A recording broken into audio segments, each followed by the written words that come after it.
He didn't just cheat. He broke something in me that no apology could ever fix. He slept with not one, but two of my sisters. This is my side of revenge. My name is Rachel. I'm 36 now, but I was 31 when everything started falling apart. It was 2020, the year everything slowed down.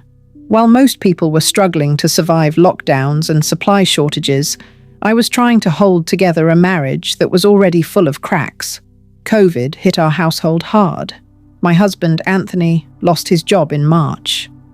I was still working remotely as a school administrator, juggling Zoom classes and trying to keep our finances from slipping through the cracks.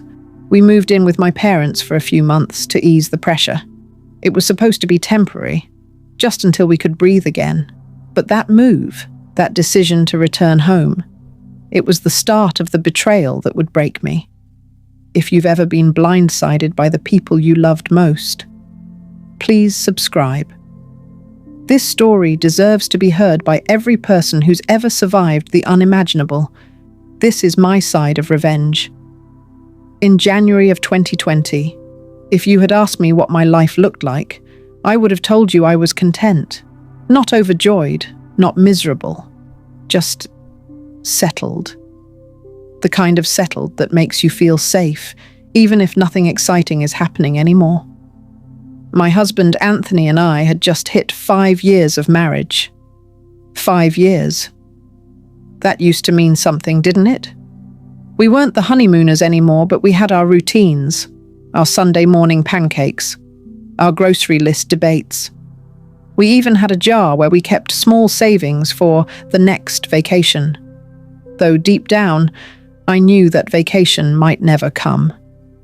Then March arrived, and with it came a virus that shut down the world.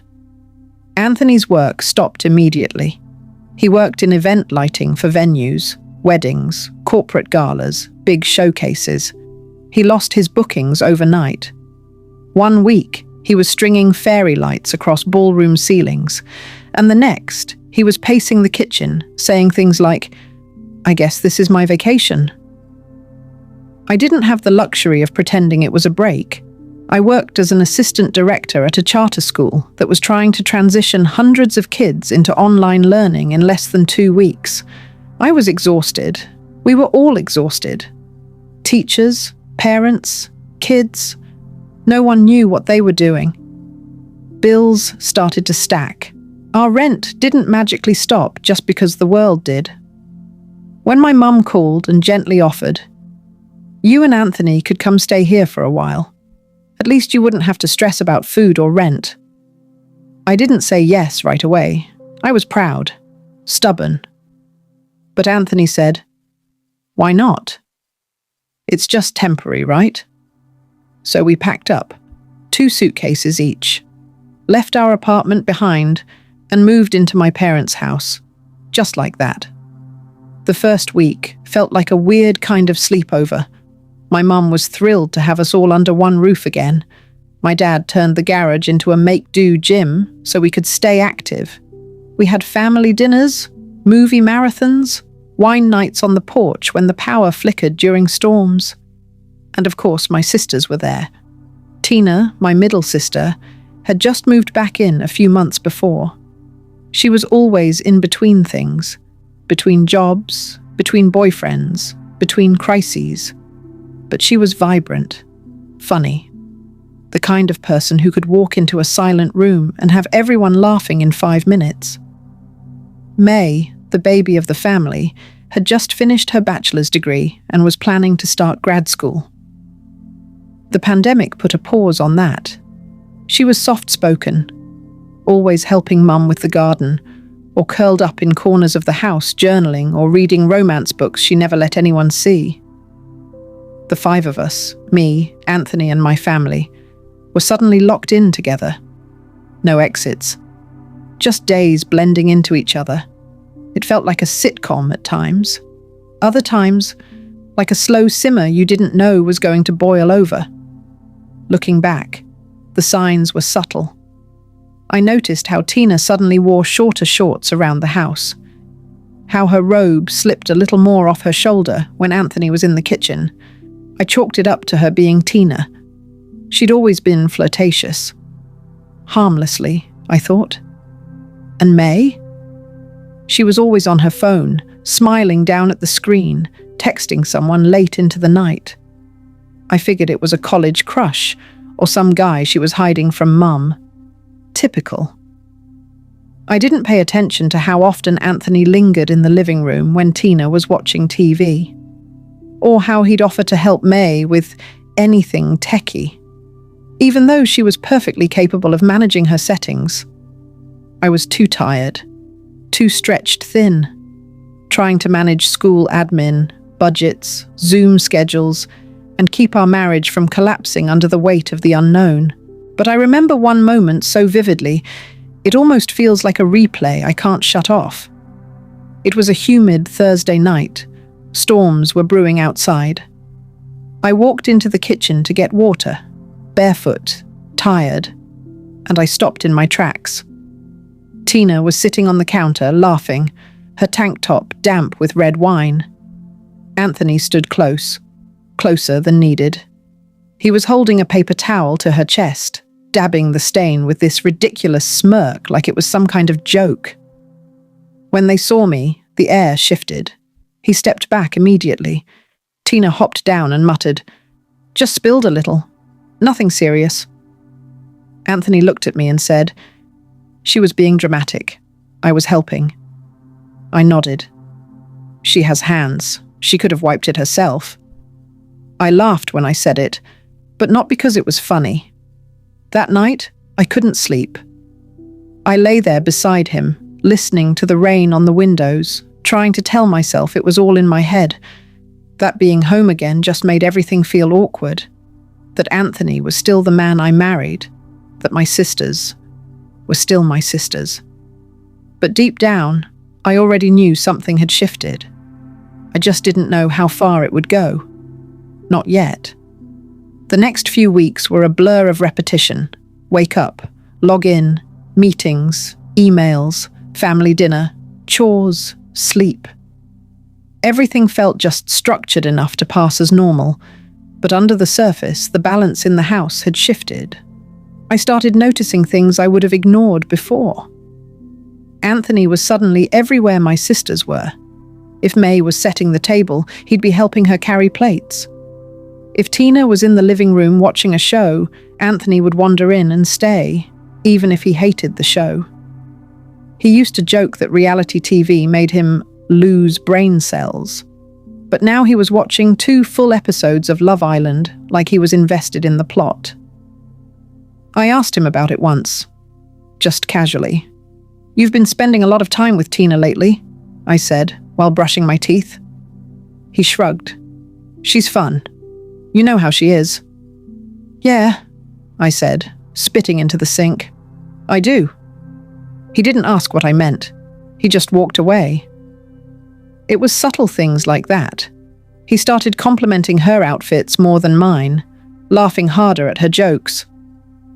One day, I wore a new sundress. Nothing flashy, just something I ordered online for a little serotonin, and he barely looked up from his phone. 2 hours later, Tina walked into the backyard in a cropped top and denim shorts, and Anthony dropped everything to offer her a drink. I stood there watching him pour lemonade for her, smiling like she was royalty, and I felt this unfamiliar twinge in my chest.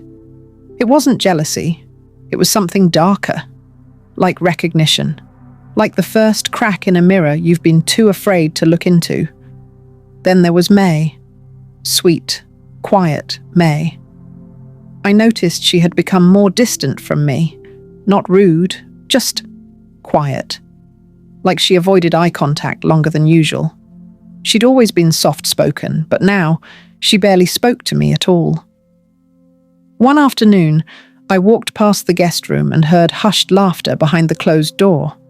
I paused, not on purpose. I wasn't trying to eavesdrop. But I heard Anthony's voice, and May's. They were laughing over something, then silence, then more laughter. I knocked gently. "Hey guys." It took a beat before May opened the door. Her face was flushed. She said, Oh, Anthony was helping me fix my email. I couldn't log in. Anthony was standing behind her, hands in his pockets, eyes calm. I smiled, said, "All right," and walked off. But my stomach didn't believe a word of it. That night, I dreamt I was in a house with mirrors that didn't show my reflection. I'd walk past them and they'd show everyone else, but not me. When I woke up, I didn't feel rested. I felt invisible. The walls of that house, my childhood home, were starting to press in. The same home where I once built forts with my sisters, where we used to fight over who got the last pancake or cried over the same broken Barbie. Now it felt like I was the outsider, like they were the ones playing house, and I was the distant guest. I started texting my best friend Natalie more. She lived 2 states away, but always knew when something was off. "Girl?" she texted. "You sound tense. What's going on?" I told her I didn't know, that maybe it was just lockdown blues, or maybe I was being paranoid. She replied, "Women aren't paranoid. They're usually just early." That line hit harder than I expected, because deep down, I already knew. Something was happening. I just hadn't caught it yet. But I was about to, and once I did, nothing was ever the same. It happened in the most cliché way. One night in mid-September, my mum asked us all to help clean out the garage. She was in her usual fall purge mode, every year like clockwork. Boxes everywhere. Old books, camping gear, mismatched shoes no one would claim. We made a little system. Mum and Dad were in charge of sorting. I was handling donations. May was labeling. And Tina was being Tina. More wine than work. Anthony floated between us, mostly joking, occasionally helpful. At some point, I got tired and decided to take a break inside. I left my phone on the kitchen table and walked into the living room, just to sit down for a bit. The news was playing in the background. Something about a vaccine announcement. It was the first sliver of hope we'd had in months, but I barely heard it. Because a moment later, I heard Tina's laugh. Not just any laugh, the kind she did when she was showing someone a meme. Loud, teasing, kind of smug. I stood up, walked slowly back toward the kitchen.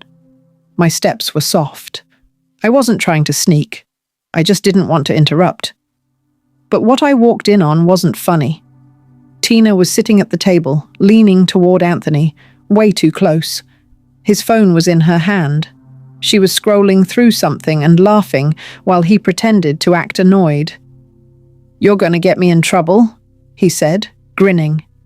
"Please," she giggled. "I've already got dirt on you." It hit me all at once. Tone, posture, the damn familiarity between them. I froze in the doorway. "What's going on?" They both looked up, startled. Tina put the phone down too fast. Anthony straightened like a kid caught with answers under his desk. "Oh, hey, babe," he said too lightly. "She was just, showing me an old photo of us." "Old photo?" I asked. My voice wasn't shaking. Yet. Tina nodded. "That time we went to the lake. Remember?" That was the thing. Anthony never went to the lake with us. He always hated camping. So I walked forward, slowly. Picked up his phone off the table. He tried to reach for it, but I held it tighter. I opened his photo gallery, and there they were. Photos, videos, some blurred, some obvious, some I couldn't even bear to open. My sister, my husband, together, smiling, in private places, in compromising angles. I couldn't breathe. My head pulsed like it had its own heartbeat. I looked at Tina, my blood, who suddenly couldn't meet my eyes. I looked at Anthony, who muttered something about it not meaning anything. I didn't cry. I didn't scream. I said only 3 words. "How long, Tina?" She looked stunned, said nothing. So I turned to him. "Answer me." He swallowed. Rachel, it just started. I swear. It was a mistake. Which part? I asked. The sneaking around or the lying to my face every single night? He said nothing. I dropped his phone on the floor. Not slammed, not thrown, just dropped. And then I walked out of the room. My feet were moving before I even realized what I was doing. Past my mom, past May, past my dad. No one said anything. Maybe they didn't know yet. Maybe they never would. But in that moment, everything inside me fractured. The worst part, I didn't even feel surprised. Somewhere deep down, I think I always knew. That's what hurt the most. Not just that he betrayed me, but that she did. Tina, my sister, my childhood partner in crime, the one who swore we'd always have each other's backs. And she slept with my husband like I was no one. But that wasn't even the worst of it. The worst part was still coming. The silence in that house after I found the photos was deafening. I didn't scream. I didn't cry. I went upstairs, shut the guest room door, and sat on the edge of the bed like a ghost. I didn't pack anything. I didn't move. I didn't even take off my shoes. I was just still. Until May knocked on the door, softly, hesitantly. Rachel, can I come in? I said nothing. She opened the door anyway, stepping in slowly like I might break if she moved too fast. She sat beside me, hands tucked into her sleeves, like she always did when she was nervous. She looked down at the floor, then at me. "Are you okay?" she whispered, and something in me snapped. "No, May, I'm not okay," I said, turning to face her. "Tina's been sleeping with my husband." She froze. Her eyes widened, but not with surprise, with guilt. That was when I knew.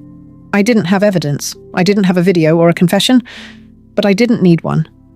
Her reaction told me everything. "Wait," I said slowly. "You knew?" She shook her head too quickly. "No, I mean, I didn't know, no, I just..." "You what, May?" She looked away. "I saw a message, a few weeks ago, on his phone. I didn't want to get involved. I thought it was just flirting. I thought maybe you already knew. I didn't want to make it worse." My heart dropped. "You saw them flirting and said nothing?" She tried to touch my hand. I pulled it back. "No," I said, shaking my head. "No, you don't get to play the innocent bystander." She bit her lip, hesitated, and that hesitation? It sealed it. There was more. I stood up slowly. My voice didn't raise. I didn't have the strength to be loud anymore. "Did something happen between you and him too?" She didn't answer. Not yes. Not number. And that silence felt louder than any scream. I took a shaky breath. "How far, May?" She finally looked up at me, tears in her eyes. "We kissed. Once.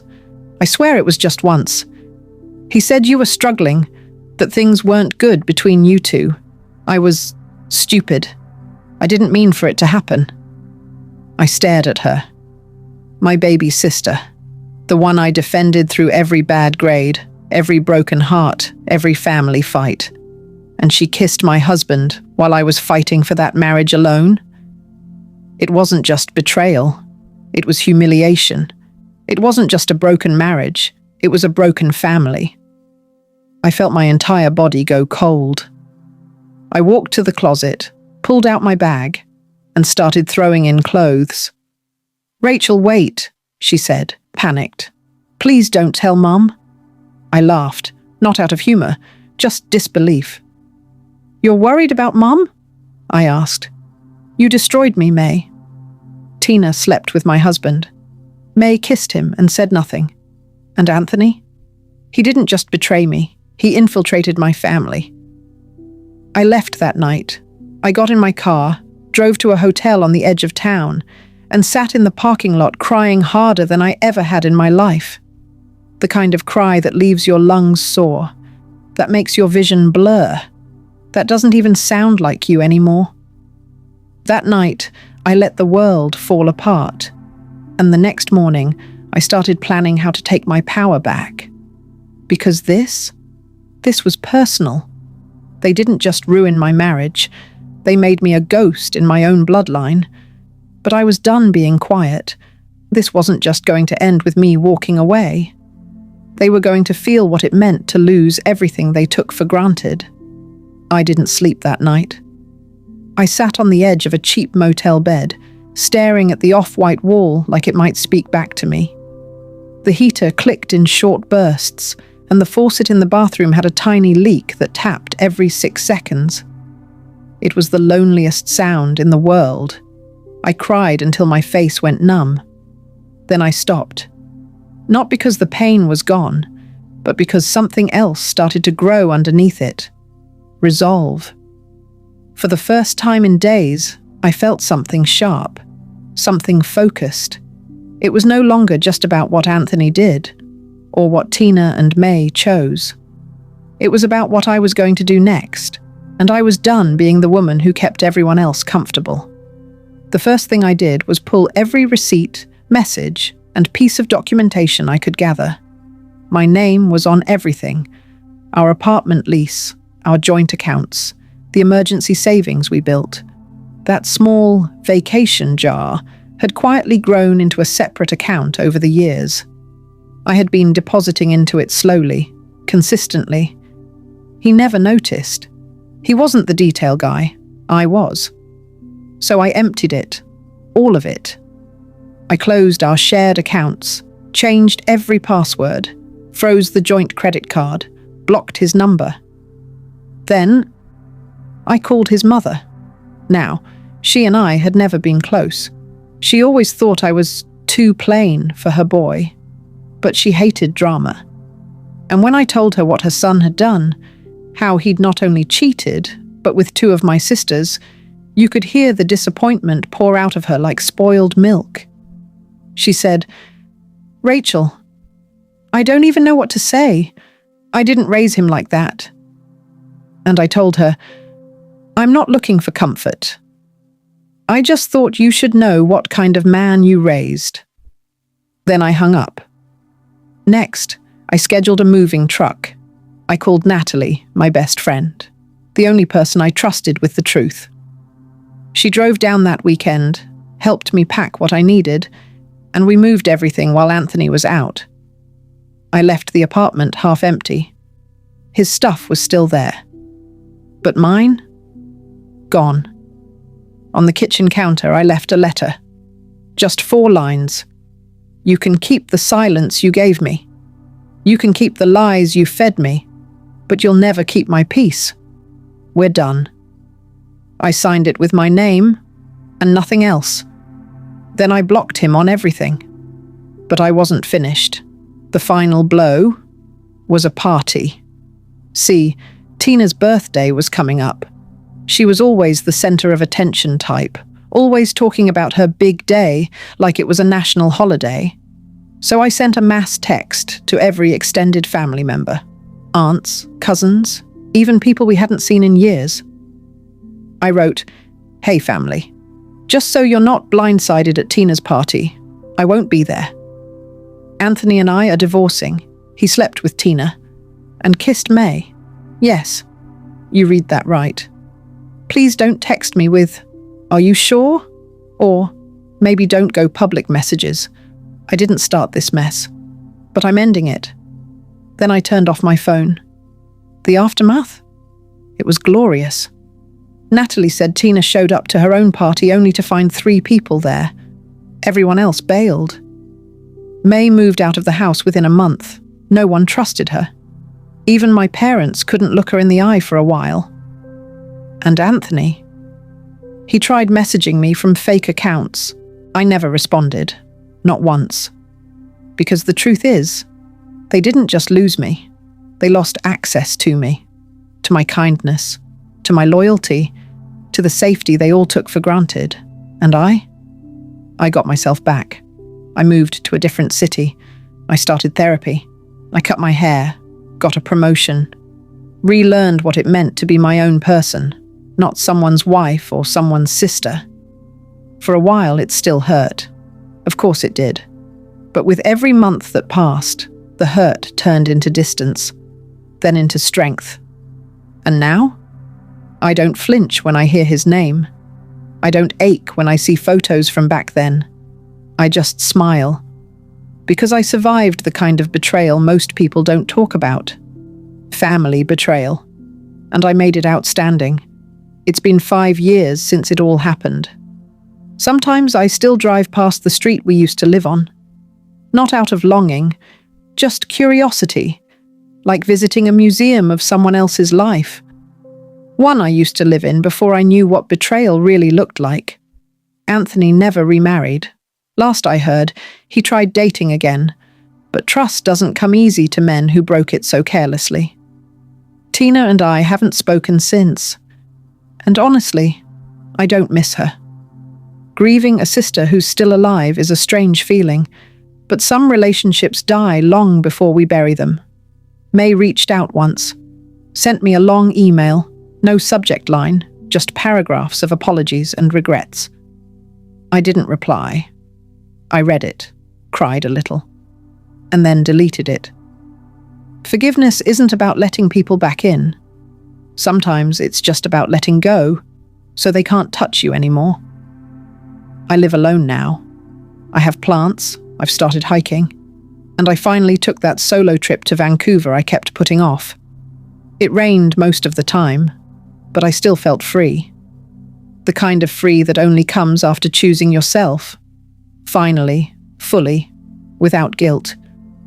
If you've ever been betrayed, not just by a lover, but by your own blood, please know this. You are allowed to leave. You are allowed to hurt. And you are allowed to come back stronger. You don't owe anyone silence to protect their comfort. You owe yourself truth, peace, and a future free of secrets. And as for me, I'm doing okay now, because this was my side of revenge.